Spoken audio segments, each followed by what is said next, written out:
Well,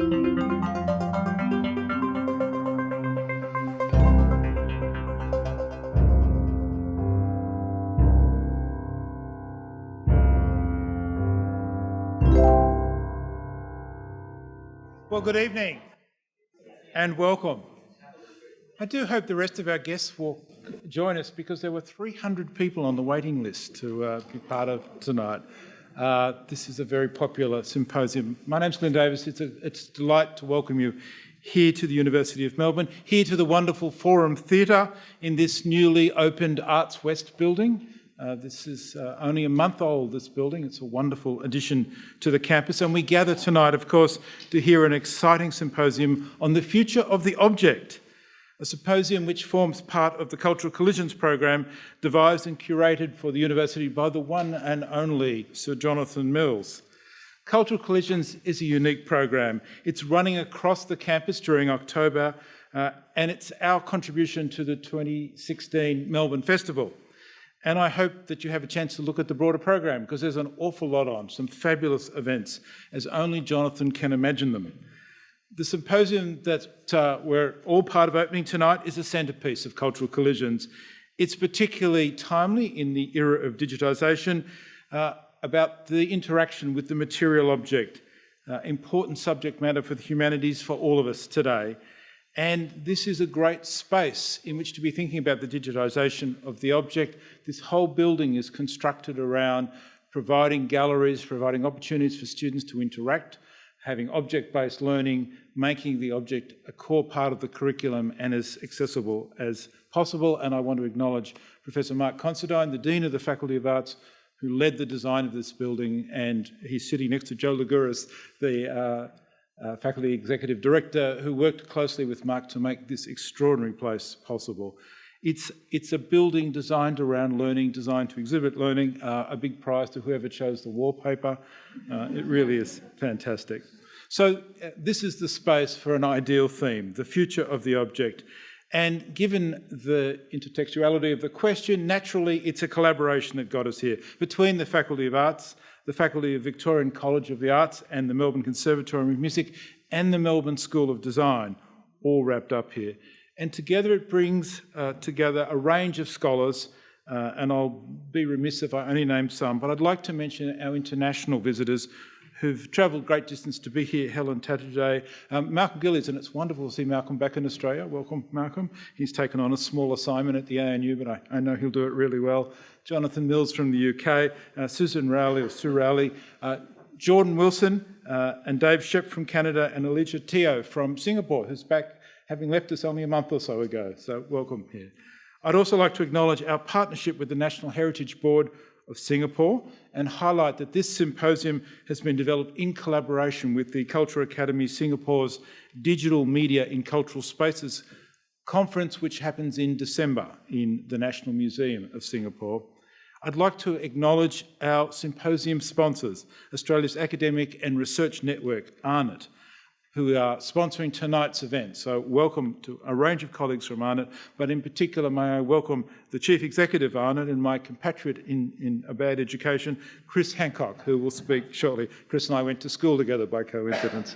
It was a school where, you know, if you got to come home with your front teeth, you thought it was a good day. And Chris regularly rings me up to tell me which of our former brothers have recently been released from prison.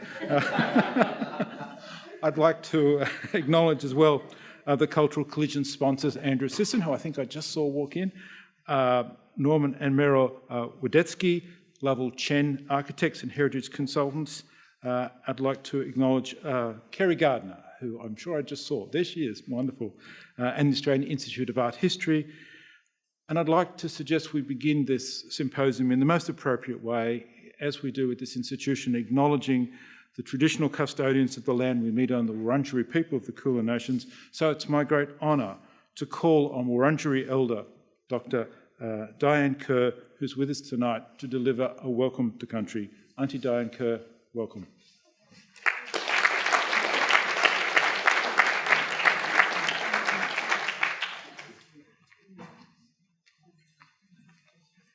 Well, good evening, everyone. I honour my ancestors and my elders and I pay homage to the sacred ground we're on today. I'd like to acknowledge all of you, and I pay my respects to your ancestors, elders and families.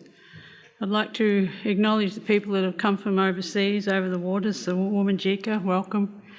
And it's an honour to be here. I have a lovely journey with the university, and I was just saying the wallpaper makes me feel like I'm at home.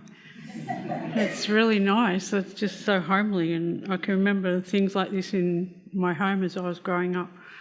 And I think it's wonderful, but it is part of the Melbourne Festival, and last week we had the honour of doing our Tanderum at Federation Square, which is the coming together of the Kulin Nations, the 5 tribes which form the Kulin Nations, and it was our 4th year we've done it, and the first year was 185 years since colonisation that it had been performed. So it's really inspiring to us, and our young ones are becoming very strong in not only their culture but in their language, and it's a wonderful thing to share. And I hope some of you got there, and it's part of Melbourne and it's part of my country. My family lived along the Birrong Ma, the Yarra River, just behind Flinders Street Station, before they were moved to a place called Corrandirk Station, which is a mission in Healesville. That's where my grandmother was born. The MCG is our traditional ceremonial area. The confluence of the Merri Creek and the Yarra River is our initiation grounds, and the ground between the Children's Hospital and the zoo is the meeting place, another meeting place of the Kulin Nations, which they met there once a year and did all their business. So Melbourne's very important to me, and along here there's lots of scarred trees and lots of spiritual areas and billabongs and things around all the gardens and things here. So it is very spiritual, and it's lovely to be able to come here and welcome you. I do hope that you enjoy your time in Melbourne, and Melbourne changes every day. We're very, very lucky. We have 150 different cultures that live in Melbourne. So we have wonderful things to share and wonderful things to look at. So I'd like to ask each and every one of you, while you are here, to talk to someone that you don't know and share your story. Share your story about who you are and where you come from. I ask that because I firmly believe if we can understand each other's culture, we can live in harmony. When we live in harmony, we eradicate racism and stigma. And it's our children and our up-and-coming future leaders that live in peace, and they can walk our streets without fear of any harm. So I offer you my hand in friendship. I do that with culture, respect and dignity as a symbol so that we can all journey together. May Bunjil, my Creator, surround you all and keep you safe on country.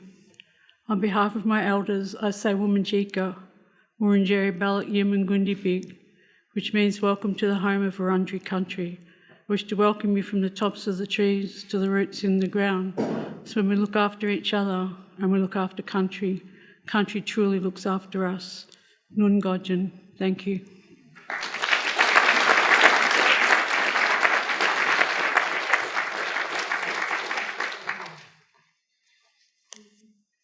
Auntie Di, thank you. Such a privilege to have an Aboriginal elder talk about home. And as we look around this building, think about this as a new home for arts and culture. My name's Rose Hiscock. I'm the Director of Science Gallery, which is a new gallery space coming into the University of Melbourne for the collision of art and science. And ladies and gentlemen, you're in for a cracker of a session. So let's roll up our sleeves and get into it. Now, I have asked the panel to be provocative and to show a little bit of eye candy along the way. So I'm hoping that it'll be a rollicking good yarn, and I'm hoping that you will also participate across the course of the session. So this evening, we consider the relationship between the material and the digital, the role of the object in all of that, technology, content, and where it's all heading. Last month, the publication Wired, this is the September issue of Wired, announced its top 100 list of who's shaping the digital world. It's a fascinating insight into the challenges and the dichotomies of a digital age. At number 1 Elon Musk, CEO of Tesla and SpaceX, hopes to send humans to Mars within 20 years. Wired is at pains to state that Elon is optimistically pro-human. Mark Zuckerberg is listed at number 2, purely on reach. Facebook has 1.65 billion users. And at number 3, Tim Cook, the Apple CEO at Palo Alto, who refused to unlock the Apple passcode of the San Bernardino shooters. I think it's fascinating that Wired Global One feels the need to comfort us with a statement that he's indeed pro-human. Number 2 is directly in touch with 1.65 billion human beings. And number 3 refuses to give up the code to a single person. So in our world of learning, engagement and research, the relationship between technology and human is no less fascinating. In fact, it's more complex. Humans are the subject, the actor and the audience. However, we're also masters of the content, the material. Now, there are no cultural leaders in Wired's top 100. In fact, I could only find 1 or 2 references to universities. However, given the complexity of the world that we live in, and the fact that our value is beyond the transactional, it's a serious omission. So my charge to you guys, as our shapeshifters, and to Chris, is to get in the bloody Wired 100 top 100 next year. We're all looking out for it. But there is a point to this. I thought it highly appropriate tonight to use the digital footprint of our speakers to introduce them rather than their published bios.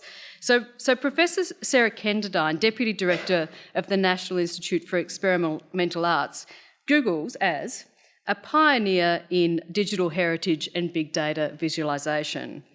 Seb Chan, Chief Experience Officer at ACME, is described as a digital revolutionary. Angelia Teo, Director of the National Museum of Singapore, Googles as pushing boundaries. I googled Tim Hart and the statement multi-instrumentalist came up. And then I realised it was the wrong Tim Hart. It was a Tim Hart, a musician in Sydney, but I thought in the true spirit of the digital and hacking, I like that definition, Tim, so you are a multi-instrumentalist. And to Chris Hancock, who I'll introduce in a moment, he's described as a tech titan.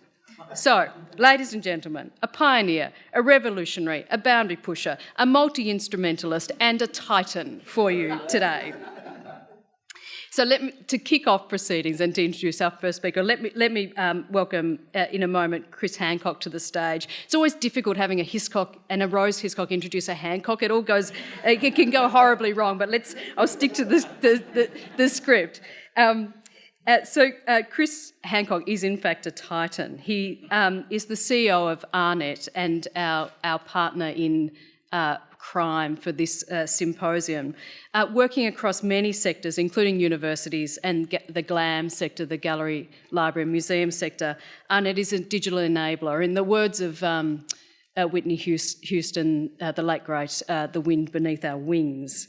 ARNet, think NBN on steroids when you think ARNet. They are a framework for communications to enable content, research, data to reach a national and a world stage. We're delighted to have Chris with us today. He is himself an innovator, a pioneer in communication technology, and worked before taking up this role. Was with the Seven television network, Vodafone and Optus. So a very warm welcome, Chris, to introduce our first speaker.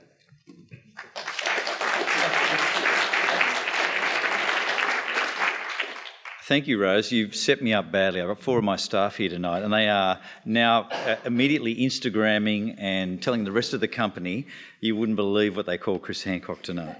I'm not a titan. I'll never ever make the top 100,000 in anything, I don't think, but I'm very embarrassed about that. But look, thank you very much for having us. ARNet is delighted to be involved. This is such an exciting venture, and we are really pleased to be a part of it.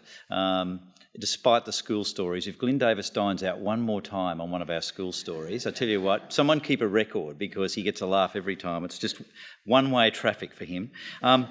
I want to start, I just want to mention a couple of things and then hand over to Sarah, who really needs no introduction, and I won't do a formal bio because we're both over formal bios, and when you see her stuff, you'll just be amazed. But I want to tell you a very quick story about data. And before you all nod off and go into a coma, just hold there. Earlier this year, ARNet was tasked with transferring 355 terabytes of data. It happened to be from the ANU to Lawrence Livermore Laboratories in the US. Now, for those who are quickly doing their calculations, that's the equivalent of about 71,000 high-definition DVDs. Under a normal home connection that we've got, how long do you reckon that transfer would take? The answer is 9 years. So you can imagine the scientists and the researchers being happy with that. And under a fully pumped NBN connection, to make the point that Rose made, 328 days. With our 100 gig dual network, we did it in 3 hours. So it gives you an idea of what's happening and the pace at which it's happening. But I say that to say, what's the big deal with talking about connecting? Well, connecting is all about data sharing and data flow. And it's about allowing diverse research collaborations to thrive, access to facilities, virtual labs, the sorts of things I saw when I walked around here tonight. And this connectedness offers tantalising possibilities for empowering people through technology. We're seeing that every day in our working lives and in what we do personally with our devices, the many devices that we probably have in our households. Collecting institutions, digital scholarship labs, science galleries and community hubs. They're all the new spaces that you're all driving and we're all talking about. And they are driving research exploration and translation. So you will hear from the panel shortly, and I'm convinced that they will push your understandings and question and explore accessibility and searchability and researchability, some new words we're making up tonight, and how this new connectedness informs Australia's research and education outcomes. So finally, Sarah Kenderdine. If you go to our website, you'll see a wonderful 2-minute clip that one of our talented people put together on Sarah's work. But it is quite amazing. She created the iGlam, which is the innovation lab for galleries, libraries, archives and museums. And she uses high-resolution imaging to retell stories about cultural heritage sites under threat from war, climate change and many other threats. I can't pronounce it, but the Duhong caves or close to it. There's about over 400 caves in northern China that she might touch on tonight, I'm hoping, about interpreting some of the work there and using technology to be able to do that. And it's absolutely cutting edge. You talk about top 100 trendsetters. We've got one here in the sort of work that she's been doing. But as well as that, the other offshoot to that is she's bringing that to kids in classrooms and connecting them. And so I think it's in Hong Kong and Australia at least, linking them to be able to share and create opportunities for them across cross-cultural boundaries and to share that information and those developments. About preserving the cultural icon or the cultural memory, if you like, and using it in the future. So a great message there, as I say. Compulsory viewing to have a look at our website and have a look at that little clip and interview we've done just to get in a snapshot. But Sarah's going to elaborate more. I welcome you all to the future of the object, and most importantly, please join me in welcoming Sarah Kenderdine to the stage. Thank you.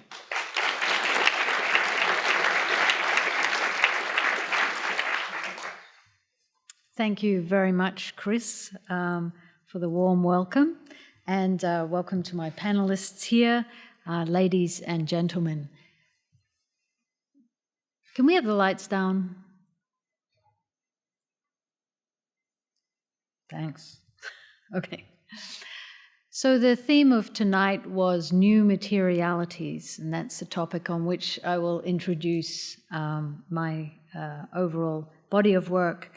Yves Klein's zones of immaterial pictorial sensibility. He solved space in the form of a check in exchange for gold. If the buyer wished, the artwork could then be completed in an elaborate ritual in which the buyer would burn the check and Klein would throw half of the gold into the Seine. He said, "Having rejected nothingness, I discovered the void. The depth of the void was of a very material order." New materialism is reworking long-held assumptions about the nature of things in the universe, and necessarily the things of museums.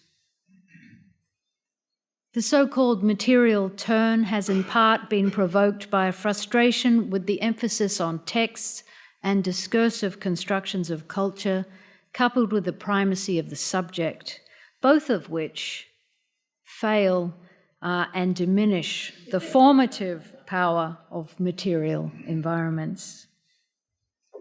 New materialism extends an ongoing deconstruction of the human nature binary and opens up a mobile space that acknowledges the often unpredictable and unwanted actions of human bodies, non-human actors, ecological systems, even chemical agents, all coupled to a big history.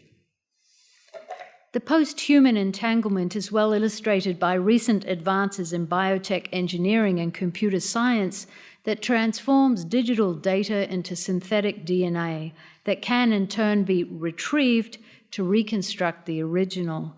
A digital biological fusion which will initiate a radical shift in archival practices in museums and the transmission of objects and landscapes through time and space. It's predicted that all the data of the world will soon be stored in a single suitcase. New materialism also provides an account of material being that is dynamic, non-linear, and non-deterministic, and the provocations new materialism raises necessarily bookends any discussion of the digital and post-digital museum. In museums, new materialism invites us into an experiment in reconfiguring points of view and exploring new dimensionalities. It's also a provocation to continue working on the impossibility of the perfect interface, and that's where our story begins tonight. My colleagues and I focus on these experimental interfaces for digital cultural archives that transform data into narratives of engagement, allowing museum audiences to rediscover and, importantly, reinvent ancient cities' cultural objects and practices. This embodied museography, as I call it, is defined by the attributes of immersion, interaction, and participation, and necessarily asks us to re-examine our notions of aura, authenticity, and authorship. So my purpose today is to examine a series of works that move new materials onto the gallery floor, redefining the aura of the object. I'll dwell in new conditions for embodiment and the different strategies for the restoration of agency to and beyond the object. I'll get into the flow of things that the digital makes possible and conclude by making the ephemeral material. So just to briefly introduce this world of new materials. Digital imaging technologies have become vital tools for us to be able to create futures from the past. Laser scanning, for example, collects billions of points to represent places such as these heads at Mount Rushmore. We can create precious objects in 3D and peer inside to see what was previously unseen. We can capture art in a way that lets us zoom into the tiniest brushstroke and see more than the naked eye can see. We're subjecting our cultural treasures to various bombardments by X-ray fluorescence at the synchrotron in efforts to reveal its chemical or their chemical materialities. Here you see the Mercury map of the painting of Henry VIII in the collection of the Art Gallery of New South Wales. And we are archiving ephemeral forms in digital heritage as analyses of motion over time and as a profusion of digital ethnographic processes focused on embodied knowledge systems. Walter Benjamin famously described the process by which objects are archived and taken out of circulation. A museum piece is an object minus its original aura. Boris Groys posits digital imaging as quite the opposite. It ignores the object but preserves the aura. That is, an absent object plus its metadata. To see this phenomenon in action, we're going to take a journey to the Dongguan Caves. Located in the Gobi Desert of northernmost China at the nexus of the Silk Road, this World Heritage Site has 492 caves carved into this escarpment. Inside these caves are 45,000 square meters of mural paintings and over 2,500 statues crafted by Buddhist monks over the period of 1,000 years. This sublime art treasury is like nothing else in the Chinese Buddhist world. These caves are under serious threat from increasing tourism. In an enormous preservation effort, mass digitization has been done by over 60 full-time photographers. It takes 3 months to digitize a single cave, and they also laser scan.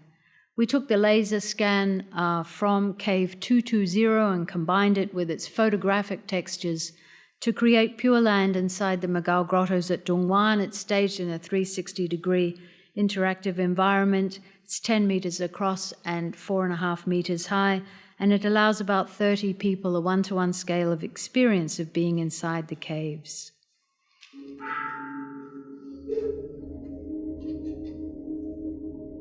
It starts with a cave browser of significant caves at Dongguan, above a laser scan of the entire escarpment, and you can enter inside cave 220. We simulate what it's like to be there now.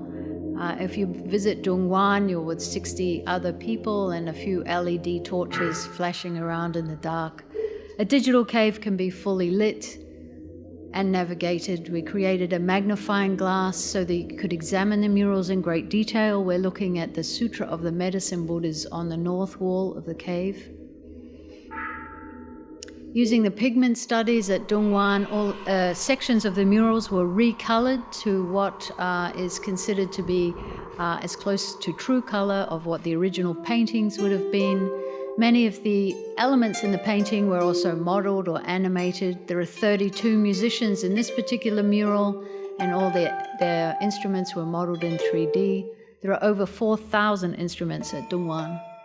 And we filmed Beijing Academy dancers in a blue screen studio and inserted their video into the virtual world to represent the 4 dancers in the painting. So this work was really a study for what you would do if you had 492 digital caves. The cave itself is permanently closed to the public, and this work has now been seen by over 1 million people. When the Washington Post correspondent Philip Kennicott said of Pure Land, "At last we have a virtual reality system that's worthy of inclusion in a museum devoted to the real stuff of art." And what he was talking about goes to the heart of expanding definitions of aura and digital materiality. What Bruno Latour calls the migration of aura from the real to the digital object, what I prefer to call the proliferation of aura. High-quality digital facsimiles no longer act as complements to real objects, but have profound and affecting presence in their own right. New materiality is also at the heart of discourses in post-processual archaeology. Archaeological mediation occurs through a series of transformations between material presence and media formats. Mediation allows one to contemplate the ways in which transforming aspects of the material past, while at the same time bringing forth something of the locality, multiplicity, and materiality left behind with conventional processes of documentation and inscription. This is the same data set. In this work, the wireframe from the laser scan is printed on the walls of an exhibition booth, and visitors are navigating inside the model using these tablets. It's like a window on the world, again, one-to-one scale with the real site. This interface is noteworthy for three characteristics. The first is the way in which it harnesses socialization around a single screen. Socialization is at the core of the museum experience, so it's not about giving everybody their own device, it's actually about harnessing the social that the digital makes possible. It's also about creating multi-generational interfaces from young ladies to middle-aged ladies to grandmother and grandchild, and then grandmother abandons the grandchild and takes off with the screen. And the third most noteworthy quality is that of virtual tourism. So here's a wife, she's taken the iPad from her handbag and she's filming her husband's experience of the virtual cave as if they were really there. The dome of the Prince of Wales Museum has been adopted as the epicenter of an artistic exploration that specifically focuses the ceiling architectures of Mumbai's heritage and contemporary buildings and transforms them into an urban celestial imaginary. To borrow a phrase from Norman Klein, it's about the electronic baroque. Mumbai's architectural heritage is unrivaled in India. The city has one of the largest representations of grand neo-Gothic style architecture, numerous examples of Indian Saracenic architecture, and one of the world's largest concentrations of Art Deco buildings. We shot 160 gigapixel images throughout the city at numerous of these locations and staged the work in Dome Lab. It's a system we built here last year. It's the highest resolution Turing full dome system in the world. And over 2,000 people a day came from all across Mumbai to rediscover their city with fresh eyes. It was the CEO of Intel, Brian Krasnick, who said in late 2014, we're in the midst of a transformation from a world of screens and devices to a world of immersive experiences. Lie Down, Look Up is a collaborative work together with the Batchelor Institute for Tertiary Education and Des Arts that algorithmically recombines circular paintings from 47 Indigenous artists across 6 communities in the Central Desert. We scanned these paintings at 1,200 DPI, and the application uses real-time pattern recognition software to ensure that visitors to this work travel from one world to another in a never-repeating journey. Here you see a couple of these glorious 1.5 meter wide images, these ones in the Hermannsburg tradition. And it's a new form of collaborative art making that expands the canvas into an architectonic space with an infinite horizon.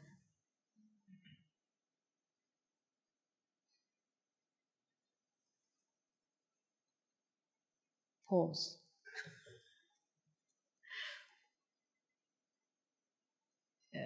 Okay. There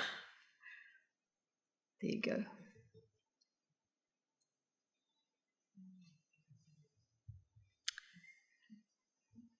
So Inside the Ethereal Eye is a collaboration that we're celebrating here for the festival together with the University of Melbourne, and it reimagines Jonathan Mills's electroacoustic opera Ethereal Eye, which sonically represents the pioneering architectures of Walter and Marion Burley Griffin.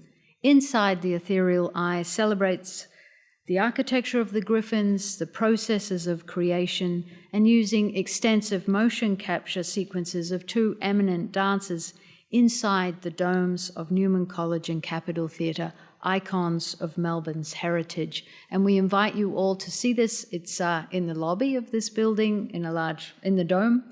And I believe the next showing is on Friday from noon till 5. Inside Out is a meditation on ataxia, which entices the viewer into new modalities of multisensory engagement. In this case, the user's tongue becomes a highly sensitive tool for navigation and exploration of a number of entropic scenes. The interactive device, sheathed in a miniature condom for hygiene reasons, is popped into the user's mouth, where the tongue becomes the focus of touch. It's a tongue switch Running their tongue over numerous ruinous textures, users explore Angkor Thom from the World Heritage Site in Cambodia, and a number of images of a burnt-out paint factory in the suburbs of Sydney, depicted through these large-scale panoramic scenes. New media technologies give us also new strategies for restoring and augmenting the agency of objects that find themselves dislocated from context and removed from the flow of things. This is a portion of the pacifying of the South China Sea pirates scroll painting. It's the icon item in the Hong Kong Maritime Museum, and it tells of the bloody encounters between pirates and government forces in the late 1800s in the Guangdong region of the South China Sea. It's 18 meters long, 55 centimeters high. We scanned it at 1,200 dpi again. And in this work, framed for the linear navigator, as it's called, the image is printed onto a 5-meter light box. It's inserted into a gallery space where the real scroll is directly behind you, and there's a 4K screen which moves up and down the length of the light box. The little bright LED section is where you are in the painting at any point, and you can zoom in and out of this painting. It's augmented with 197 texts coming from 2 historic documents which describe all of the scenes and the characters of this very well-documented historic mural. And here you can see navigating around inside with these texts changing. It's also a bilingual work. Together with the National Palace Museum, also in the theme of ships, for the Tong An Ships exhibition, young kids are able to choose their vessel and color it in, and then send it up into a virtual sea, which he will do. Not very imaginative, that particular artwork. The brown ship, but anyway, brown ship, red flags, it's not bad. And you can print out the ship at the end of that installation. Augmenting objects at Museum Victoria for the Wild exhibition, panoramic navigators here, 5 of them located around a gallery with 1,000 stuffed animals inside. You're able to navigate around inside the space to find the animal of choice, and when you do, you can click on the screen and bring up object movies of that creature or movies of it in the wild, so giving it the context. Once again, a sort of multi-user interface. And together with the State Library of New South Wales, we recently scanned some of their biggest items, and my favourite is the 1853 etching of Constantinople by Henry Barker, completed for Robert Barker's original panorama in Leicester Square. And we know it was drawn on the spot at Galata Tower, and so we're able to shoot a gigapixel image from that location. We print the original etching onto a panoramic cylinder and then augment that with the contemporary view. So you're able to pan around and co-locate these worlds. You couldn't do this in every city in the world, but you can do it at Istanbul because it's so well preserved. It's possible at this stage to also augment this image with either heritage information or town planning data, or even a literary psychogeography. The archiving of objects in museums removes them from the transformations of material flow. Digitizing them, assigning them metadata, linking them to others, reintroduces them into this flow, into the here and now. And at most museums, we know there's only a fraction of the collection on display. At the British Museum, it's 0.4% of the collection on display. Smithsonian shown here, it's only 2% of the collection on display. At Museum Victoria, it's 0.8%. So for Museum Victoria, we built them a data browser, 100,000 objects, export from the content management system, 25 fields of metadata, which cements these objects or links them across these 18 themes of social history, indigenous material, and natural sciences. It distributes the images through time and also with space to deal with the huge density. And it links each object to other objects across disparate themes. It creates a Wordle from the description of the object, and then you can access the original record. And here you see these lines drawn out between the other themes. It has an emergent soundscape drawing on the acoustic archives or audio archives of the museum. And I think what's most extraordinary about this is that because Museum Victoria's data was in such good nick, we were able to do this data collection process in 15 minutes. Yeah. I say no curators were harmed. Yeah, no, you can. Intangible heritage refers to social practices, oral traditions, performances, as cultural expressions, and that are defined on their reliance on tacit and embodied knowledge. Intangible cultural expressions are enacted, socially transmitted, and inexorably linked to people. The Hong Kong in general is a reservoir of the most extraordinary intangible heritage, many of it coming from China. And we've been working on this living archive of Hong Kong Kung Fu masters in the Hakka tradition, many of whom are in their 80s. Typically, Kung Fu is graphically recorded and passed on through oral traditions, two-dimensional analysis and annotations. The living archive is really a 4D typology using extensive motion capture, the recordings of masters in their daily practices, and the ritualized culture that envelops these forms. And importantly, this project is also creating a pioneering data curation model for intangible heritage together with metadata structures. Echoing advances in Labo notation, this project is also developing an automated system for describing and analyzing human movement, a set of resources for teaching and learning through simulation, with applications in serious games, museum exhibitions, and even in robotics. Here you see the left hand, the right hand, the left foot, the right foot, and the dantian point of Oscar, who is the recorded there. We recently opened our first exhibition at the Heritage Museum in Hong Kong, and this will soon be followed by City University Galleries, and then in February at the Immigration Museum in Melbourne.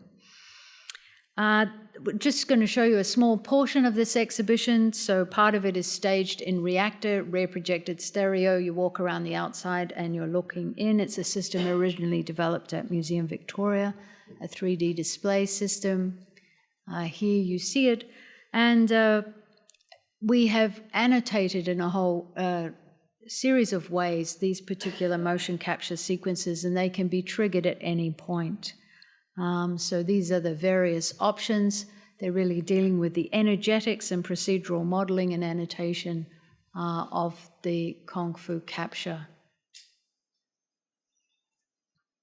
So motion over time analysis, particle analysis. And this one coming up, this one deals with speed and force. So the long lines are the fastest moving. So there's a whole range of annotations. This reworking of the digital archive as an agent of notation can be described as corporeal gestro-haptic writing. According to Rotman, motion capture is a continuous topological model which allows for an easier retainment of the effective qualities of motion and movement. Gestural haptic writing is a mediating technology operating within interactive, participatory, and immersive regimes. The only way for us to really read mocap's written traces is to be able to reenact and display these gestures in these kinds of formats and in these screens. And on that note, we have a pose matching installation in this exhibition where you have to match your body with the Kung Fu position. You're given a certain amount of time to do it. The public are quite good. The Kung Fu masters themselves are really hopeless.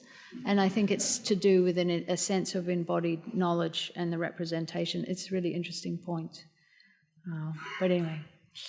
And this is because these Kung Fu masters are incredibly fast. This is filming done at 1,000 frames a second because of the speed at which they're moving. So this has been very complicated technically, especially in the mocap aspects of this particular production.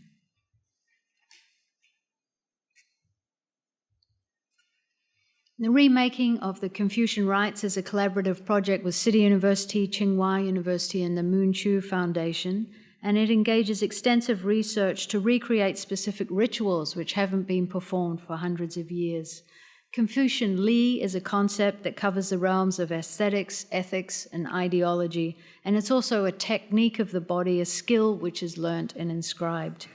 The project has relevance today as an important and alternative system of knowledge in China, and it's an example of aesthetics as politics as opposed to politicized aesthetics. And in these sequences, this is the capping ceremony that we're looking at here, actors' movements are being scientifically documented using digital video motion capture technology as well as turntable techniques of actors, documentation of all their costumes and rituals. It's based on a huge amount of scholastic work done in China. And the project will explore, or does explore, innovative visualization solutions to achieve the highest levels of interpretive appreciation of the exact articulation of each movement and gesture. And here we have just fresh shots from the archery sequence just shot in Beijing. It's $1 million shoot.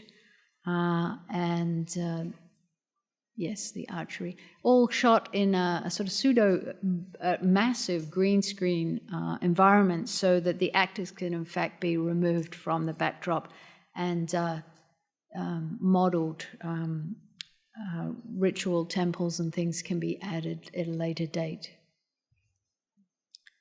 The processes of documentation create synthetic links or prosthesis to embodied knowledge transmission.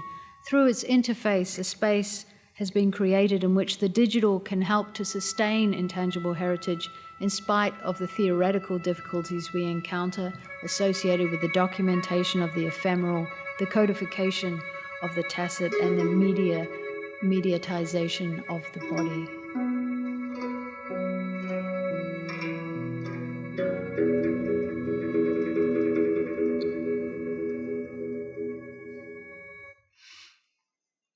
Illuminating Asia is a concept for a world touring show which brings together 10 of our large-scale systems with 20 pieces of content. It's an exhibition without objects. You see it modeled here into the touring hall at Museum Victoria. It's a new vision for cultural heritage and museum-going experiences, recombining the aura of the digital with the re-emergence of virtual reality. And just to finish, I'll conclude with one of my favorite museum quotations from art historian Donald Preziosi.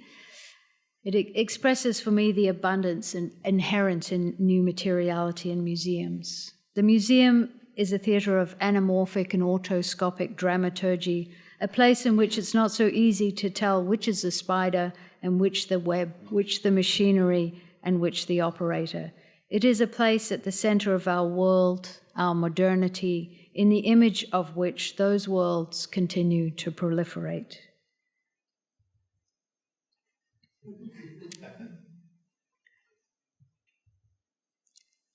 Those are credits for the wonderful world of animated GIFs that I borrowed on. Thank you.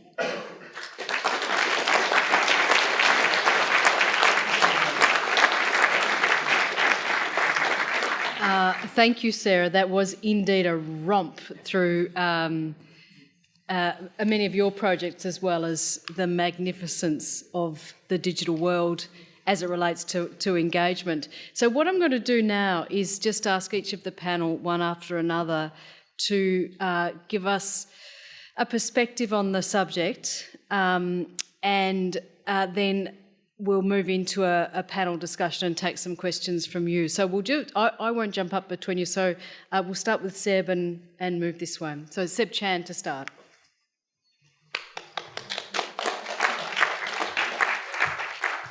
We're just going to do the machine shuffle, which should be fine.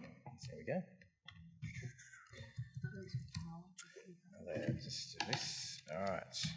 So I think we should have images. I'll just check the sound's going to work. Yep, we're good. We'll just pull the lights down again just a bit. So hi. Yeah, so I'm here.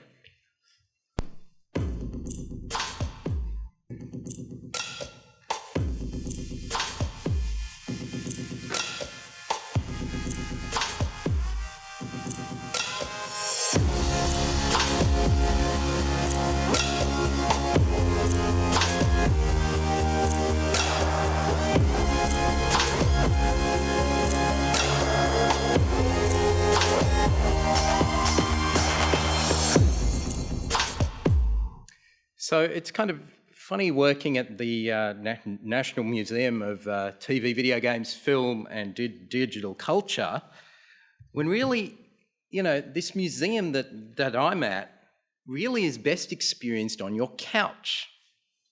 Because all the things that we have and show are things that you can get on Netflix or Steam or on your PlayStation. So what is actually the purpose of the museum when the objects evaporate in that way? So a couple of provocations around this. What is the purpose of the gallery if it is just the frame for what is becoming a portable experience? We have Lynette Warworth's collisions work on at the moment, and we're doing a lot of VR pieces. And you go into the gallery and it looks like that. It's a bunch of people having a great experience socially, with headsets on. The visitors actually become the spectacle in some of these works, where the pleasure is actually in watching the people participating and playing the work and performing the work.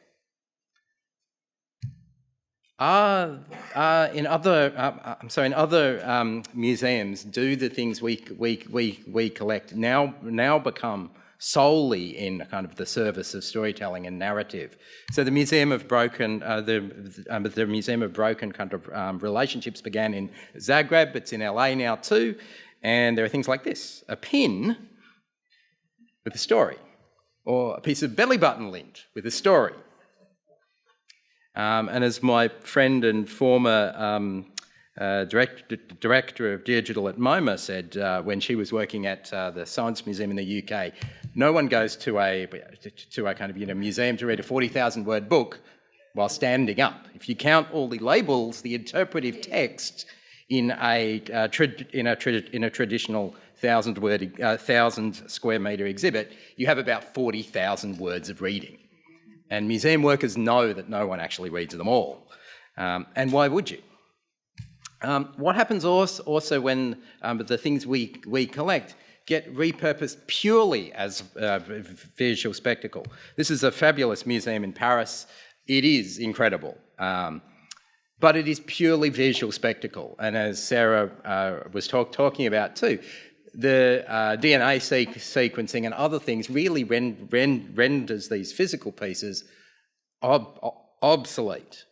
All of the scientific research can happen without these existing. Tim might argue with me about that, which would be quite fun, actually. Okay, so visual spectacle. What about the things that museums used to collect that used to be physical but really aren't now? So this is a piece when I was working for the Smithsonian's Design Museum in New York that was collected as a 3D printed vase. So this was from a British ceramicist.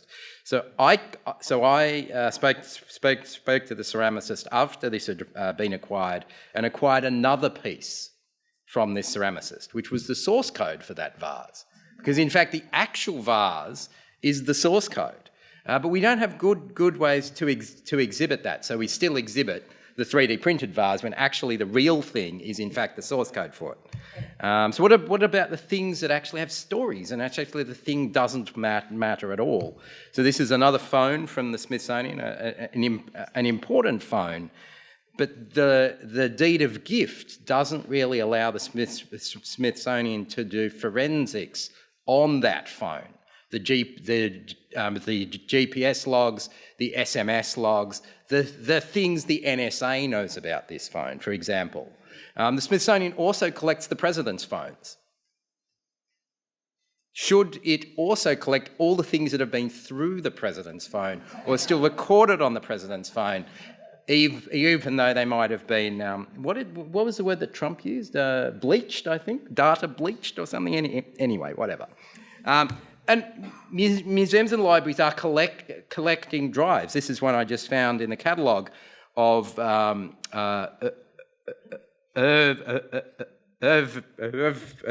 Sorwick, who was a person who did a lot of work around public... public interest research. So the library here has a series of his drives. So the forensic analysis of those drives might actually reveal the things that were deleted from those drives before the library acquired them. Should the library be able to forensically analyse the things that have been removed from drives before that? Anyway. New narratives in process too. So one of the works that I collected for the Smithsonian was actually an app. And with my colleague Aaron Cope, we acquired this app not as an app, but as source code, and then released that source code because the source code itself was versioned, which allows researchers of the future to traverse the process through which that app was made. So you can actually pull apart the code base and see how it developed, how it was designed through a two-year period. And of course, in our own lives, we know that we are moving towards a world of less kind of things, more services. We used to collect records, CDs. Some of us still collect tapes and cassettes.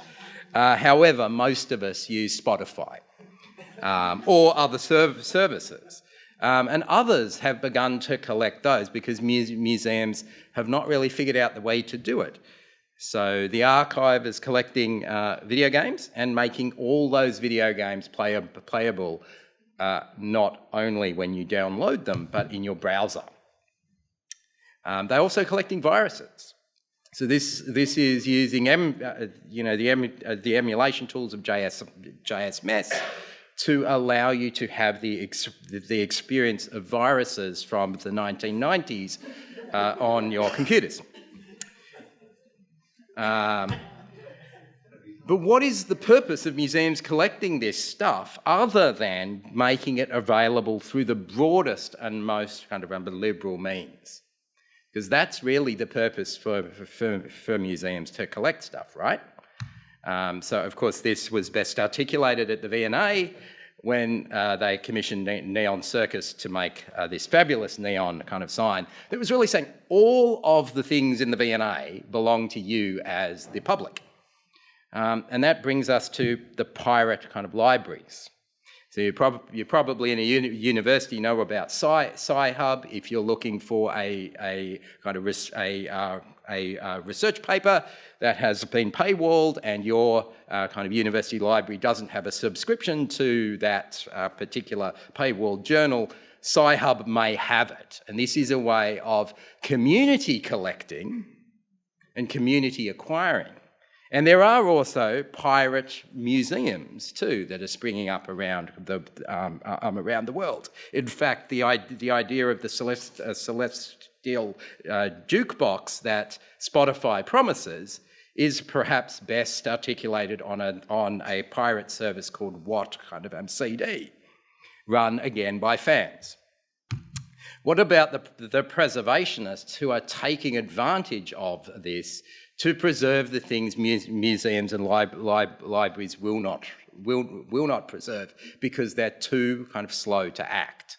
So the archive team, when GeoCities was closing, came in and slurped up all of GeoCities and now makes kind of that available. Flickr will close soon, I imagine. The archive team is already preparing to go in and slurp up all of Flickr. How should creators get paid then for the works that are being acquired either by public museums or by private collectors who are then making kind of those available? What about the moral, the moral kind of rights and the politics and power involved in this? Is it a new form of digital colonialism or something else? There you go. Thanks.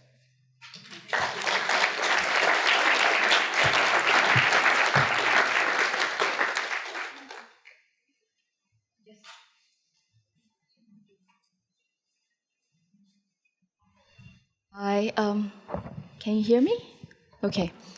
I'm Angelita Teo from the National Museum of Singapore, and I wanted to say that today is actually a very interesting day.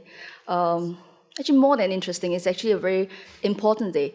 The Singapore Prime Minister actually was invited to give a speech today at the joint sitting of the Australian Parliament, and it's the first time. And it was to announce some of the joint collaboration between Singapore and Australia, which is why I think today makes it a special occasion for me to be here as well. And as was mentioned earlier, a twin symposium will happen in Singapore in a couple of months, in December to be exact, and we're all very excited to welcome our guests from Australia at that point as well. I myself, something was mentioned today by our Prime Minister, which is that the friendship between Singapore and Australia has been long-standing. And in fact, Australia was the first country that recognized Singapore as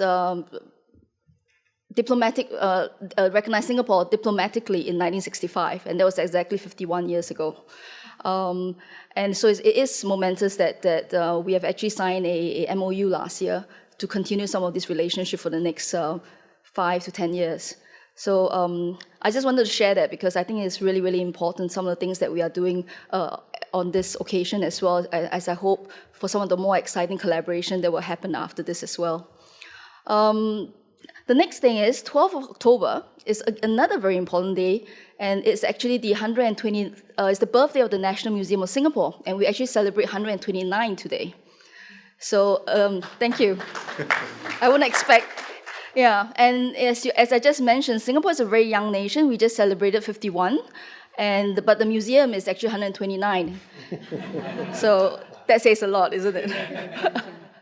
Well, anyway, with that, I just wanted to say that as Asian, I was telling Rose that I'm not very provocative, sorry. I can't even say the word. But after the first two presentations, it seems like as if I'm probably going to speak up for the object more than the rest, because I do believe in the power of the object. And I think it does.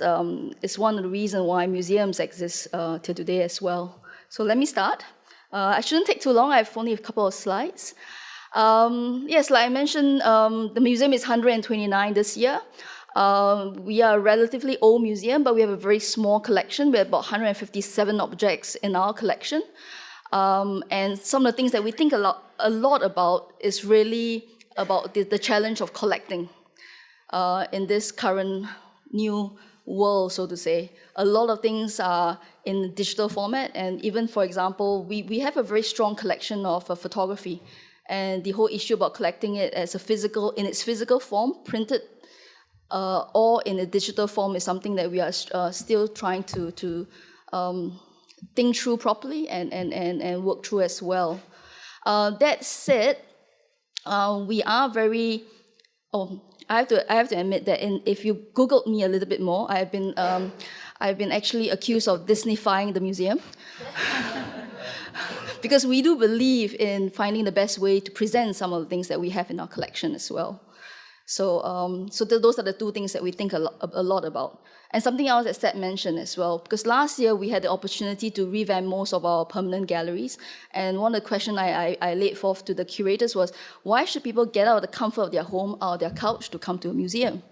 And one of the real reasons is that it's an opportunity to experience something they cannot experience at home. But more importantly, it's a social occasion for people to actually be able to mingle, to have conversations, to have dialogues.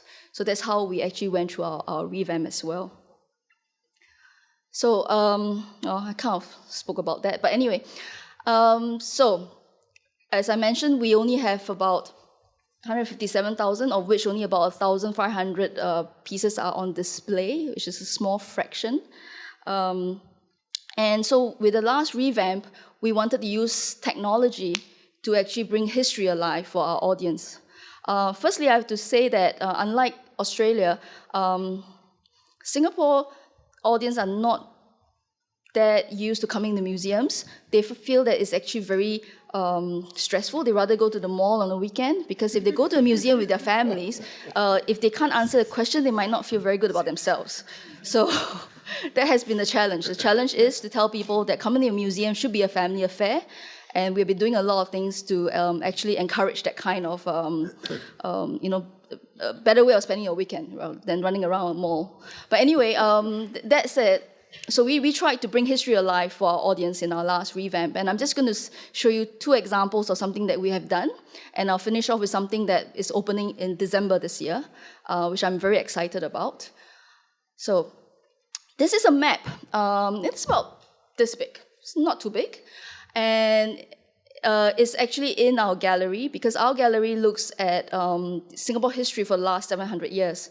And in this map, it's a Dutch map that was made in the 1570s, and you see that the word Singapura actually is clearly shown in the map. But you can hardly see it. Even in the object itself, you can hardly see it. I think Prime Minister Turnbull recently described Australia as a big white brown land, and Singapore as a red dot. So in this case, you had to find the red dot in this map. So what we did was right at the entrance of our history gallery. I had to go back. Sorry, could you play the YouTube clip? Thank you. So right at the entrance of the history gallery, we created this huge map that is based on the original map, and we brought it alive. It's about 6 meters wide and about 2.5 meters or 3 meters tall. So it's really, really huge. And as you can see, there's this magnifying glass that's going around it as well. And it will point out to you some of the more important parts of it. And I think you will just see Singapura there as a red dot. So we couldn't dot the actual map, but we could dot this. And we could also add words in and all that. So if you were to stand at the entrance of the gallery for about 3.5 minutes, you actually get a good look at how the Dutch saw the world in the 1570s. And this was our way of actually bringing one of our artifacts to life, so to say. It has been very successful, and I have to say that with a lot of things that we are talking about today, it's really about the money at the end of the day. It's really expensive to do some of the things that we do, but I think when done correctly and when dispersed through, there has to be a good balance of technology as well as actual objects. So I think when done properly, it's actually quite exciting. In this case, we even added a monsoon into the entire video. Yeah, if you can see, and then you have a thunder. Yeah, here comes the thunder. Right? Yep. So the kids really enjoy it, but so do the adults, actually. That's what we realized. So you have to see the real thing, because it's really quite big and it's quite immersive in that sense. So this is one example. of something that we have done, and it's been relatively successful, and the sun comes out after the rain and dries the map. Yes, so thank you. Yeah. Oh, there is some more. Just a little bit more. So anyway, that's one example. And the other example is something else that we spoke about today as well, which is about the digitizing digital imaging. And it's about bringing details out of an object so that people actually will notice it. I had a constant fight with the conservators in my museum, because it's really always that balance about allowing our visitors to see as much as they can and balancing the light exposure within the galleries. But we had a chance with this particular object, which is the Maze of the City, that was given to Singapore, I think it was 1953. For some reason, in 1953, we were recognized as a city, and this was given. And if we run the video, what happens is there's a lot of beautiful symbols on this particular object, which cannot be seen on display, because even if you put it on a turntable, you're just not able to move in close enough next to the showcase to actually see some of the details. Could you just forward it a little bit? Thank you. Yeah.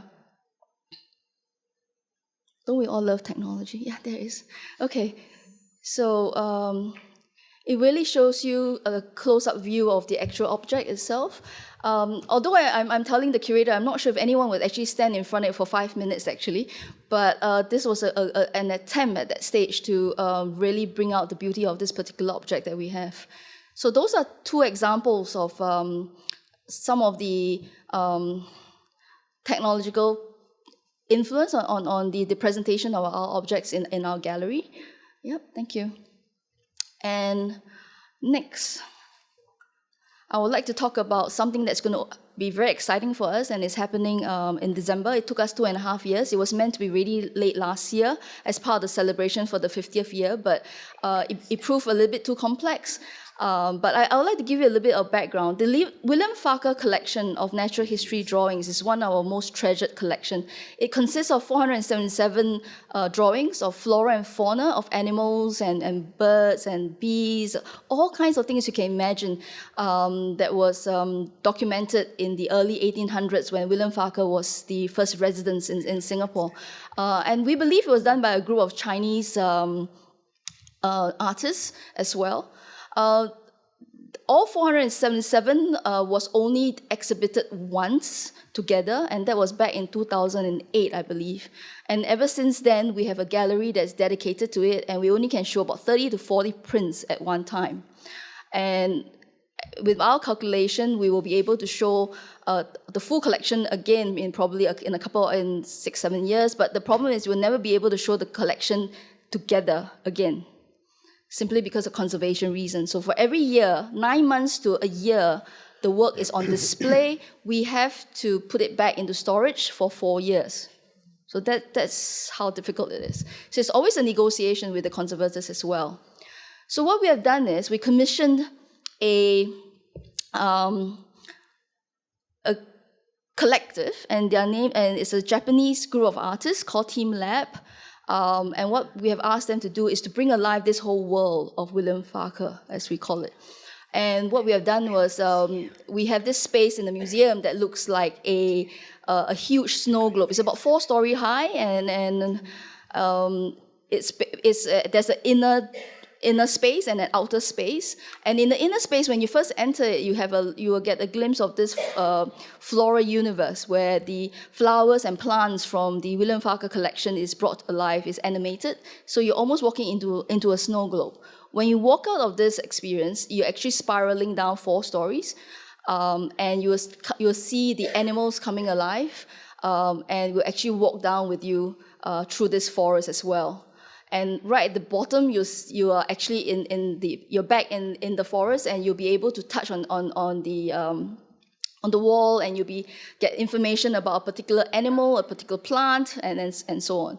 So this is really our way of bringing alive a collection that to us is very important, but how do we want to, and finding ways of reaching out to a younger audience as well. I think this particular installation would be exciting, but I think there'll be the critics as well.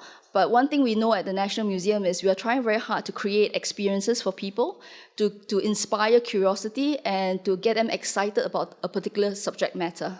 And ideally, it's Singapore history, of course. Yeah. So anyway, I just want to end off by saying that I strongly believe that a museum is nothing without its collection. And a collection is made out of objects and other things. And we are trying to build a very sound collection policy around that. And in a way, the value of the museum is to make relevant some of to actually clearly present the relevance of these objects to the society today. And so we do work very closely with a lot of contemporary artists as well to facilitate that. And the use of technology for us is something that I don't think is avoidable. I remember reading that the museums are some of the earliest innovators in terms of technology. Even the British Museum, I believe, was one of the earliest museums in the world to have electric lights back in the 1890s, I think. So yes, I think there's a lot more for us to do. One thing that we are talking about earlier as well is the role of curators, and curators today need to be able to do more than just write research. They need to understand technology. So thank you.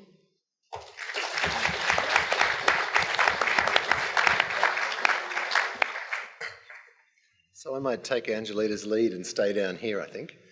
But can we have the lights down a little bit? Because I've got a couple of movies that might go so well. So I'm Tim Hart, Director of Public Engagement at Museum Victoria.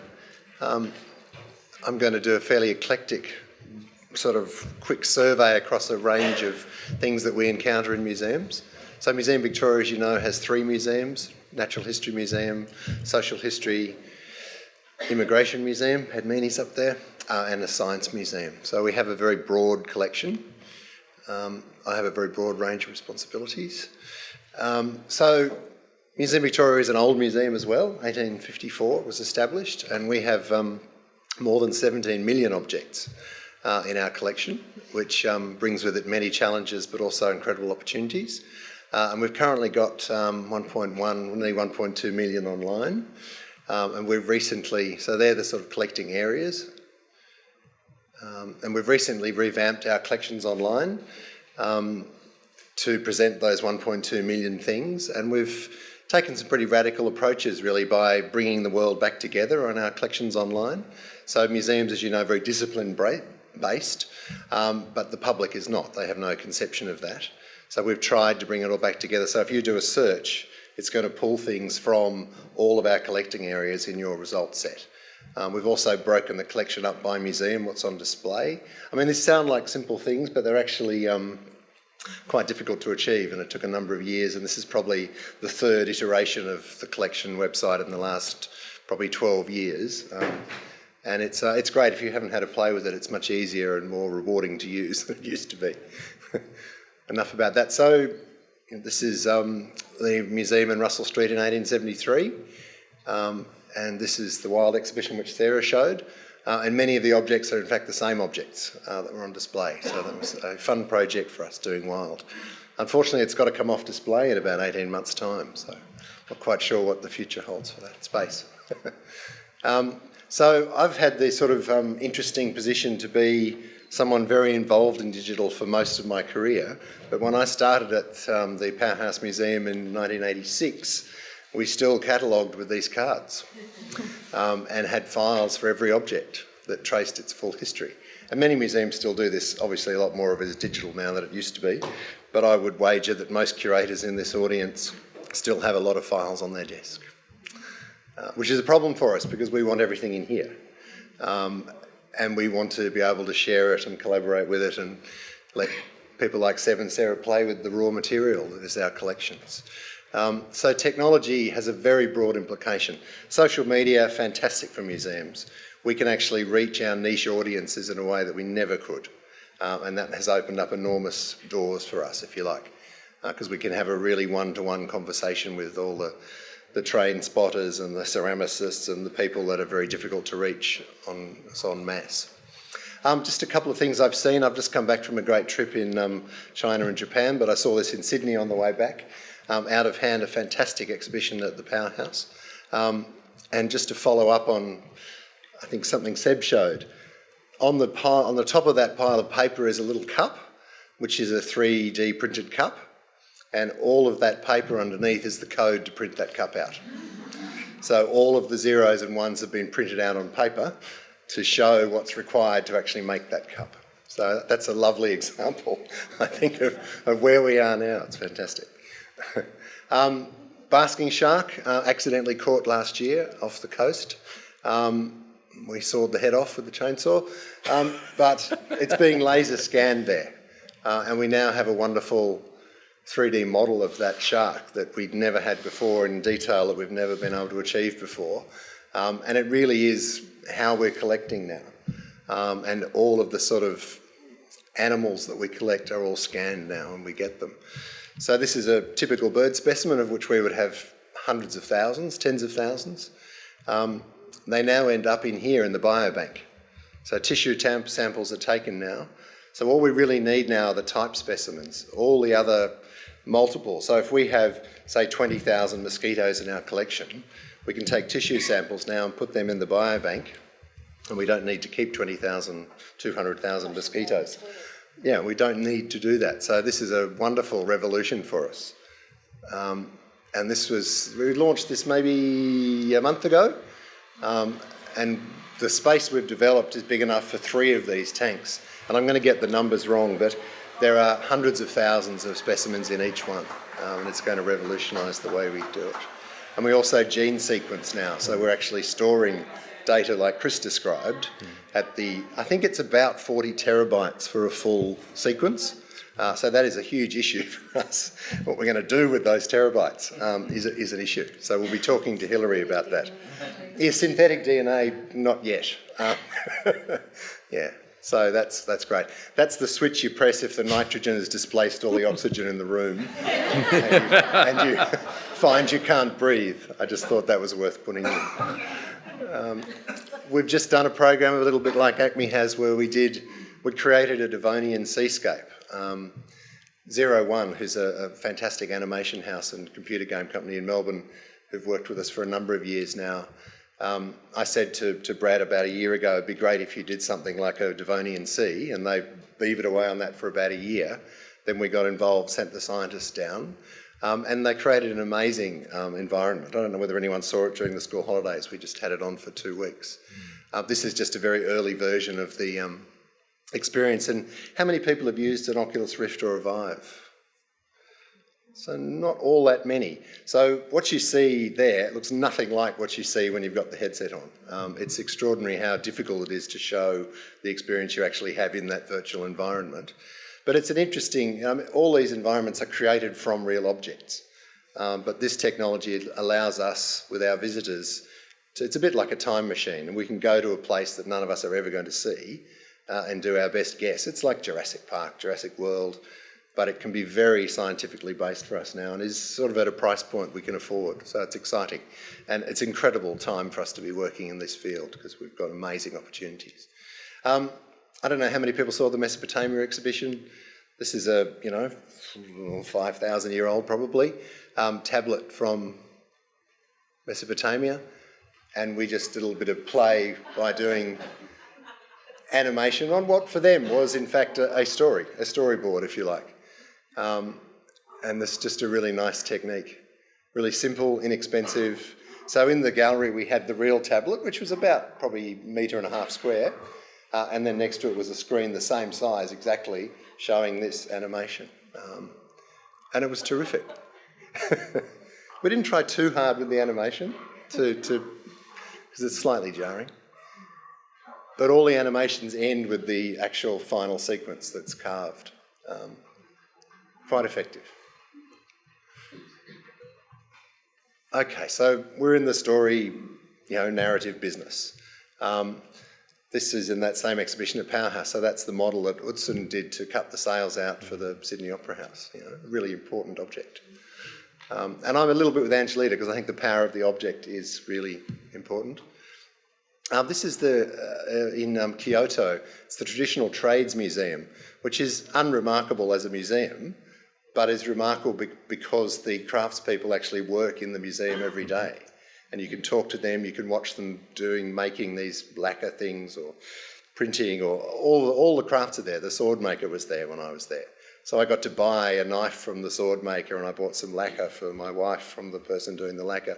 And that was fantastic and really massively enhanced my museum experience in that way. So go if you're in Kyoto, it's amazing. It's very hard to find.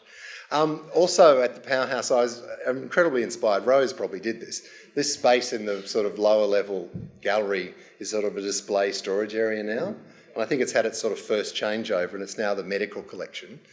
I mean, people won't know, but I worked at the Powerhouse for 15 years, and lots of the things I collected are in there, and it's such a treat to go through. But it's beautifully done and very evocative, quite simple, but really for me highlights the power of the object. Really well done.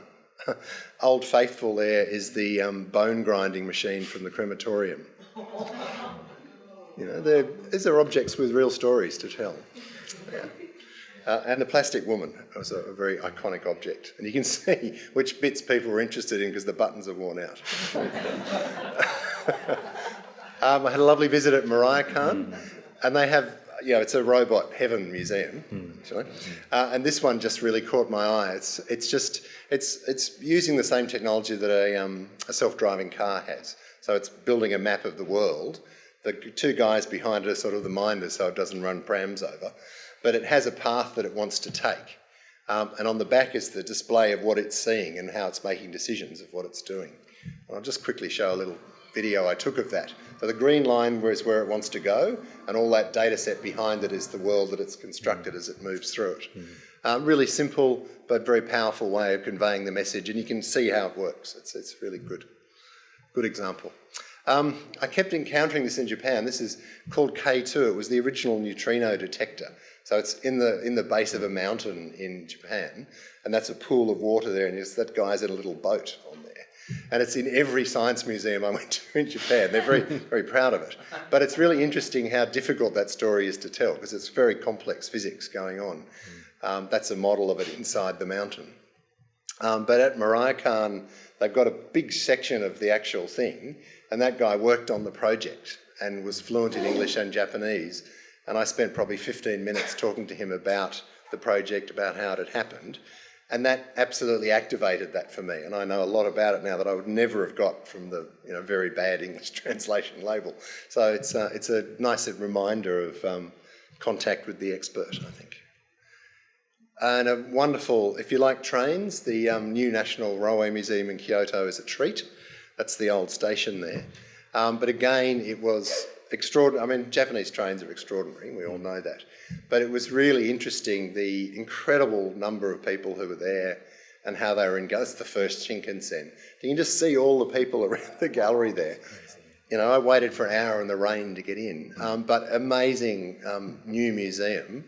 But it has got lots of technology, it's got lots of interactive, all the train cabins are recreated, so all the kids just couldn't get them off. I couldn't get a go. And this is a big section of how they actually signal and manage the trains. There's a Shinkansen going at 280 kilometres an hour every 8 minutes on that line, sort of 24 hours a day, and it's an extraordinary feat. And they run to the second, as we know. And just everyone was really into trying to improve the timing on the trains. It was great. So collaboration. So Museum Victoria's collection, that 1.2 million is reused across a range of areas. I'm also a little bit of a plug for the natural history sector too, because a lot of us in this room have a sort of social history background, but natural history is a huge part of what museums like Museum Victoria do. So this is Atlas of Living Australia, an amazing project. Biodiversity Heritage Library is the literature side of the Encyclopedia of Life project, run out of the Smithsonian. And we run the sort of Australian node of that. An amazing project, really worth a look. Incredible project. Ozcam was the original zoological collections. All the museums in Australia collaborated to put their natural history specimens online, really one of the first in the world to do that. And that formed a big part of the Atlas of Living Australia when it got going. Trove, we all know. We've probably only got 100,000 objects in Trove, but there are many tens of millions now. Google just launched the natural history side of the art project. We had the launch in Australia at Melbourne Museum a few weeks ago. Beautiful project.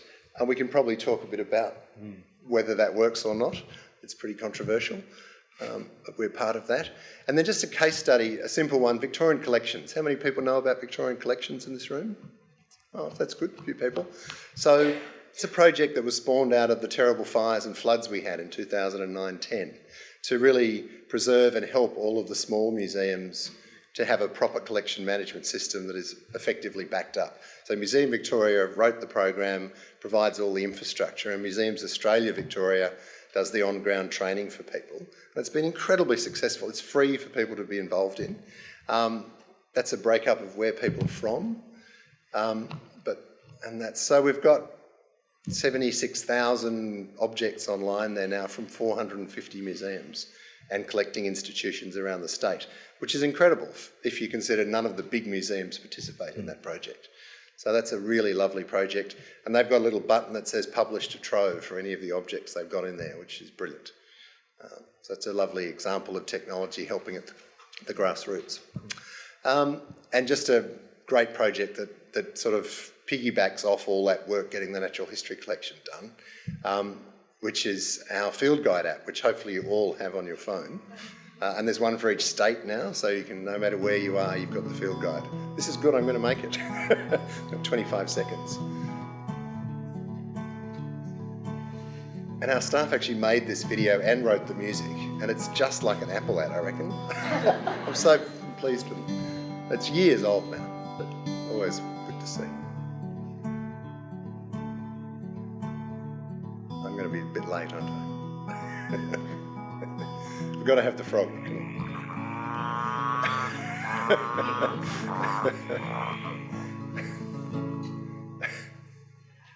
Perfect. And then I had a little bit on research, but Sarah's described this project we did with MArchive. So that's me.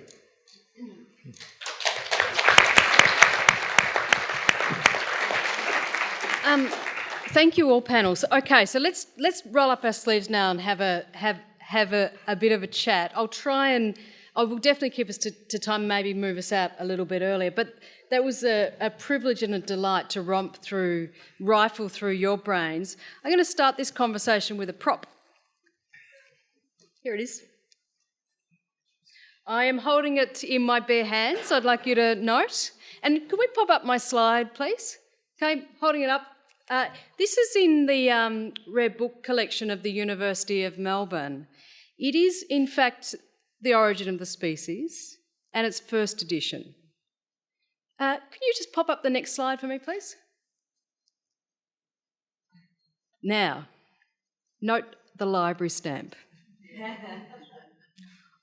This is something I could not do as a museum director. So I was the director of the Powerhouse Museum, and Tim, was lovely to see many of those examples. I acknowledge my colleague Paul Donnelly in the audience, who worked on the medical collection that Tim showed. Angelita, you made a few references to your frustrations with conservation standards and not being able to do exactly this. I'll go to that in a moment, but I've drunk the Kool-Aid. So I now work in a university which has a teaching collection. It has a collection that's here for a different purpose. Now, museums and universities came out of the same movement. Why is it that your collections are in mothballs and you've had to create the answer to the problem that you've created? And we are able to show students objects like this. And there are my colleague Philip from the university collection is here. Philip's been taking me on a tour of I do a collection a month with Philip, and the collection in this organisation is extraordinary. My colleague Ryan Jeffries is up the back. Ryan's the creative director of the Science Gallery. He's just joined us. He's also the head curator of the Anatomy and Pathology Museum, where he's working with collection items and original the original specimens from our collection as a university, but he's also plastinating body parts so that medical students can hold a set of lungs whilst looking at a lung in formaldehyde. So what's gone astray in the museum world that means we can still use our collection in such an active way and you can't? Who wants to have a crack? It is a trap. We have a teaching collection too. Angelita, let's go to you. You're the museum, you're the director of your organisation, right? Yes. That's Why right. can't you get the collection out in the way that you want to? I think it's a constant negotiation, actually, between the curators and conservators as well, ensuring that something will be still available for future generation has always been the starting point for all these discussions. But at the same time, I think we acknowledge that there is definite value in preserving the collection, and finding ways of actually to open up the collection has been something that we have all been doing for the last decade, I believe. But it's just that, you know, to get all of these things done. I mean, it's amazing. I mean, we're talking about millions of objects that get digitized. That takes time, that takes effort, that takes money, and that takes a lot of registrars to involve as well, just getting all the objects out of the collection. But I am a strong believer that there's no. I mean, it's one of that. Is that perennial question, isn't it? If the tree fell in the forest but no one saw it, did the tree fall? Right. So it's the same thing here. If we have stuff in the collection but no one is aware of it, no one knows that it's there, then what's the point of collecting it? So for me personally, I always take the advice of the conservators, but I make my own final decisions in terms of how certain things to be done. And I think the most important thing for us at the National Museum is, I did mention earlier, going to museum is not natural for most Singaporeans. And if you don't make it more exciting, make it more relevant for them, and through objects, and bring these objects out to explain to them why they are important for museums to do what we do, then I think we will have lost a whole generation of people, and the relevance of a museum would be, we might end up becoming the dinosaurs that, you know, some of us have in our collection as well. Seb, you've worked at the Powerhouse, you've worked at the Smithsonian, you're now in a digital collection. Yeah, when I was working with the Cooper Hewitt in New York, the Smithsonian's Design Museum, Ellen Lupton, really fabulous curator, put on amazing exhibits. And one of the fascinating things I found working with her was that she very rarely collected anything for the collection, because she felt that as soon as she collected it, she wouldn't be able to do the things that she wanted to do with it on show. So it was much easier for her to mount great exhibitions with contemporary works, but to never acquire things. And to me, that seemed like a huge missed opportunity. And also at a time when there are so many things and so many different ways museums could be acquiring things, museums seem to be hemming themselves in, trying to preserve the things that they can't really see the relevance of anymore, but not actually acquiring the things that perhaps they could and should. If we talk about the collections we're working with here, and Nick Richardson, my colleague's up in the audience too. I mean, he's trying to acquire and digitise film that will disappear within the next 20 years, let alone the Melbourne stories of video game makers. They're going to vanish within the next year or month when their Dropbox account expires or their GitHub account expires. So those moments for collecting are shrinking. And yet we're not using our collections in the ways that we perhaps should. And ephemerality is probably a good thing, and we should just go with that perhaps. Yeah, and it raises deaccessioning. Yeah. You know, if we've got less than 1% on display, and we know that certain things are deteriorating. So plastics collections are a great example. You know, if we don't show some of that stuff soon, no one's ever going to see it, because it's going to be a little pool of stuff on the shelf, which will be interesting in itself, but it's not actually going to show that object to anyone. So, you know, we can make a laser scan now and store it in a computer. I'm reluctant to entirely embrace the fact that the digital copy excuses the need to keep the original. And I'm slightly outraged about the origin of the species. In a good way. No, I'm worried about the oil on your fingers Yeah. degrading the cover and therefore making it less available for future generations. I mean, one of the challenges we have is that, yes, we are undertaking mass digitisation of our collection because the technologies, the carriers on which it currently sits, are held hostage by the increasing obsolescence of the technology. But I'm a digital skeptic too, and that I won't be massively de-accessioning the analogue items in my collection because I've got a JPEG 2000 and a ProRes 4444 and an H.264, because I've dropped that portable hard drive and I've seen a RAID array fail, and we've de-accessioned 1,200 things from our collection, videotapes, 1,200. I chopped them up with a drop saw myself in the last 20 years, and we've got 160,000 items in our collection. Digitisation in many ways has not made the job easier, it's made the job incrementally more complicated. Nick, is it possible to explain why they got chopped up and rather than given away? Because when a university library gets rid of books, you know, do they give them away, or do they, as some US libraries have been found, do they bury them so other people, you know? What's the story with that? I'm reluctant to, in an environment at ACME where we are being more courageous with our position on risk, I'm reluctant to be the one who now says this from my own mouth.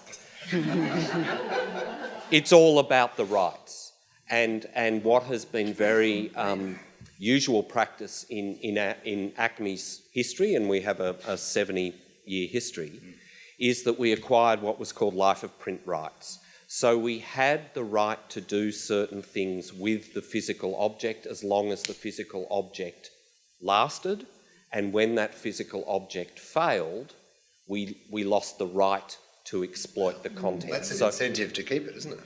Yeah, well, and we're struggling with the reforms in the copyright law to allow us to show a digital copy if we keep the original in our collection, rather than having to continue to show the original. Yeah.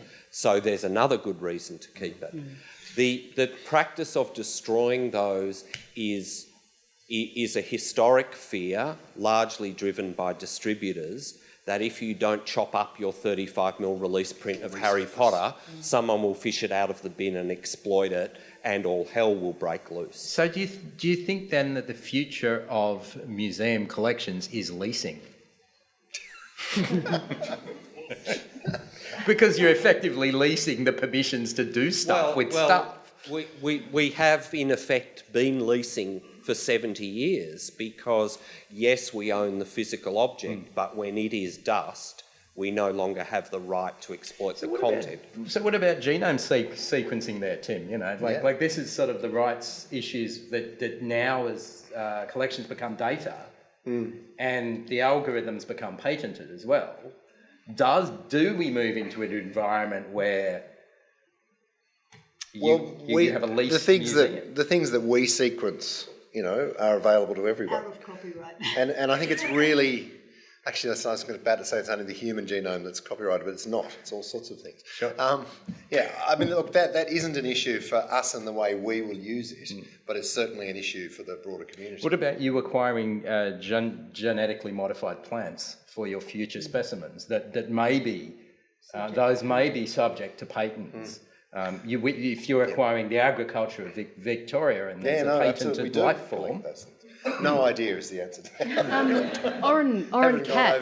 Oren Katz, you know, from Symbiotica is really deeply interested in synthetic biology. He works in synthetic biology, but also in synthetic biology as a collection. So does the little pair of pyjamas made out of human cells need to be alive to stay in a collection, or is it are the dead cells collected? They had to kill the coat, didn't they? Yeah, they did. Would anyone from the university world like to step in at the moment? I need a little defence here on a teaching collection and the conversation about how it's used and how it may have be used differently to a museum. And is that too blunt? Yeah. I haven't seen her. Yeah. Yeah. Using objects from the Donald Thompson collection that's being set up downstairs. She might be able to. Yeah. I mean, look, it's so complicated because there are so many different classes of objects, and there are things that are so rare that we don't look at them ourselves. But there's whole classes of objects like the machines at ScienceWorks, for example, that come out every month and get steamed on the front lawn, and we rebuild that machine when it wears out because that's how it was always used. It's like rebuilding a temple in Japan. That's the 20th version. Over the 2,000 years. So, or the Bolton and Watt, which exactly. is the steam engine owned by the Powerhouse Museum, that when our valuation of the collection went down by 60 million because the Bolton and Watt was declared priceless. And so I had to turn up and explain, in the front page the paper about why we're in deficit of 60 million. It was because this object was priceless. But that object is used every day. It's deemed priceless because it's still operating. Sarah, where are we going? Where's all this heading? So I don't think it's an either-or situation. So it's not about the object versus the digital at all. It is much more about the proliferation of both. I think that university museums have an enormous contribution to make as wellsprings of knowledge, because it's not about the object, it's about the knowledge that we project upon it or the ways in which we interpret it. And a university museum is a wonderful experimental playground for that. Objects, digital, whatever, performance reenactment, all those multiplicities, I think, is something to be celebrated as opposed to angst-ridden debate. And strangely enough, it is as if those boundaries have been removed and you're able to breathe and reinvent, which I do think museums need to consider as an operating model. How do you go back and to be playful again? And so I think one of the difficulties in museums is something that Angelita brought up, was really about that museum curators in general are not well trained in thinking digitally, and that the IT department or the digital is often ghettoized within the overall bureaucracy. And until that changes, you won't get sophisticated replanning on the floor at all. Yeah, it'll be a one-off sort of thing. Yeah. So, any questions actually from the floor before I might go to just one another person just for a moment, and then just here. Thanks. I'm an engineer actually, and I really like touching things. Sorry, the microphone's just not, or it's not close enough. Something's not going on. Is that working? No. You might have to project. I need to project louder. Is that it? Yeah. And David, you're from ANET. I am from ANET. Yeah. But originally I was a mechanical engineer, and I really like touching things. And I probably shouldn't admit this in front of this group, but when my daughter was 2, we lived in France. We went to the Centre Georges Pompidou. She walked in under the lane rope and put her hand right on a Picasso painting. And we're all very jealous, of course. And so touching a book is a great thing. Touching Tutankhamun would be even better. At what point is technology going to allow us not just to visualise things, but to touch and smell and taste and throw around? I mean, answer here? Yeah, it's a great question. That's occurring already. I mean, Disney has been doing the work with the compressed air, so now you can get a feedback of a digitised piece, how it would feel with reasonable fidelity. That's really the next thing. In fact, we have a great immersive theatre production on at the museum now in our galleries, the Echo of the Shadow, which is a full sensory experience, which if you've got a ticket for, you're very lucky. You'll love it. It's amazing. But it is amazing. Steph, can I just add to that? Recently, research was going on at the University of Delft. And they are scanning a painting of Rembrandt, but they're also scanning the depth of the paint, and then they're using a 3D printer to reconstruct the paint depth so that they are able to reproduce the Rembrandt painting and also reproduce its texture, its three-dimensionality. And there's an anecdote about this being shown to a famous Dutch art historian who is an expert on Rembrandt and has written a lot about Rembrandt. And they were showing it to him to ask him, well, what do you think? And he ran his fingers over the painting and started to cry because he said, I've never been able to touch a Rembrandt before, and now for the first time I can. Thank you. That's fascinating. Question at the back. All right. Yes, this one works. So just the digital object, like we do a lot with 3D printing in CCMC and in archaeology. And it's always great to have students engage with a 3D print. But at the same time, when you tell them that it's not the real object, they automatically kind of maybe not turn off, but you can see it in their faces that they're like, oh, this isn't really 3,000 years old. I'm not really that interested anymore. How do you deal with that when you have an audience who's kind of, that idea of authenticity is still really there. They really want to see this authentic thing. They want to touch the authentic thing. So how do you bring in that new technology, but still give the audience a feeling while being honest with them? Lying to them is probably not the best option. While being honest with them, also give them this feeling of, that authentic experience, I guess. Great question. Oh, it depends on the experience, but I guess the thing there is that, certainly personally, and if I can influence the outcomes in my institution, you only use the technology when it actually adds something. I love the real thing. I love real objects. I was an archaeologist. For me, the real thing's really, really important. But the quick example I did with the Devonian Sea, you can't see a Devonian Sea.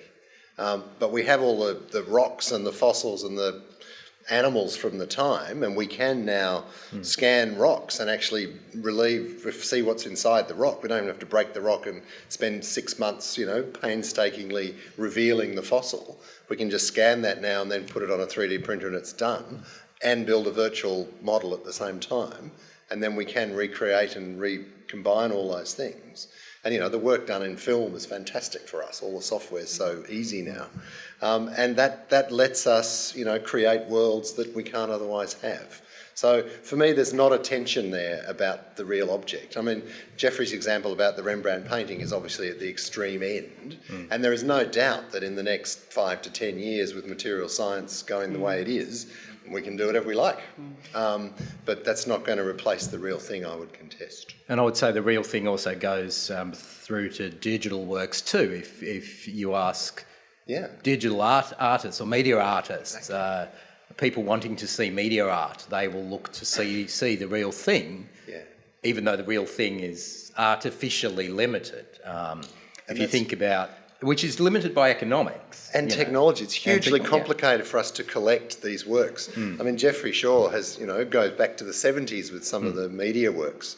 And actually getting the projection that bad and the computer to run so poorly and the sound quality to be so bad, is a real challenge. It's about the authentic experience. Emulation is really difficult. With emulation and all these things. And keeping the old gear going, you can do, but boy, it's hard. But I guess what's interesting with that is, should we be more aggressively working to present surrogates in the absence of fully digitally preserved actuals, because the copyright laws do not allow us to aggressively preserve the works that, say, the archive team and others are doing. None of those video games that are available through the Internet Archive are legal copies. They are all extracted from the original ROMs. The emulation of those games, which also could go the emulation of contemporary media artworks as well, they have to be done now, because otherwise they will not exist. And the authenticity, the aura of those works is still very strong. But the access, when does access and humanity's privilege over that override the individual artist's ability to make money from works? Do we socialise art? Do we socialise culture or not? I'm very mindful of time. Sarah, would you like to have the last word on? I'm wondering whether the artists themselves should be responsible for their archive. and do, yeah. In the contemporary art sense. And how do, well, I think increasingly the ability for them to do that is growing. And, you know, I think the next challenge to contemporary art museums is that the artists will begin to build their own museums because they can. Yes. And they so are. they are. And so where Damien Hirst. That'll be easier to collect. Yeah. and it's not just collectors then who are making their own museums, absolutely. but artists. Yeah. And where do public museums fit with that? We are out of time. The great thing about this and the object, I know we're just getting going. Well, guys, you know, I said be quick. No, is that the object is contested, and you would hope that it is. If we're going to if an object is to have primacy, it must have a conversation around it. And so I think we can see from the conversation today that it is contested, it has an aura, it has a negative space, there's the object itself. I'm going to thank the panel in a moment. I want to thank my colleagues at the university and the library, and Susan in particular, for thanking you for enabling me to do a rather radical stunt. That I assure you this book is very, very well looked after by our university. Can I thank our panellists, to Seb Chan, Angelita Teo, Tim Hart and Sarah Kenderdine, to our partners in crime, Chris Hancock and Arnett. Thank you, and thank you all. I hope you enjoy the next 2 days of conference, and please join me in thanking our panel. Thank you.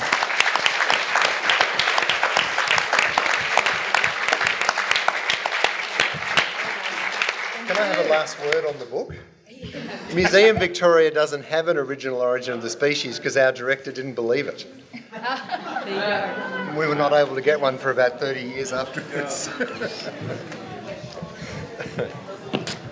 That was fun.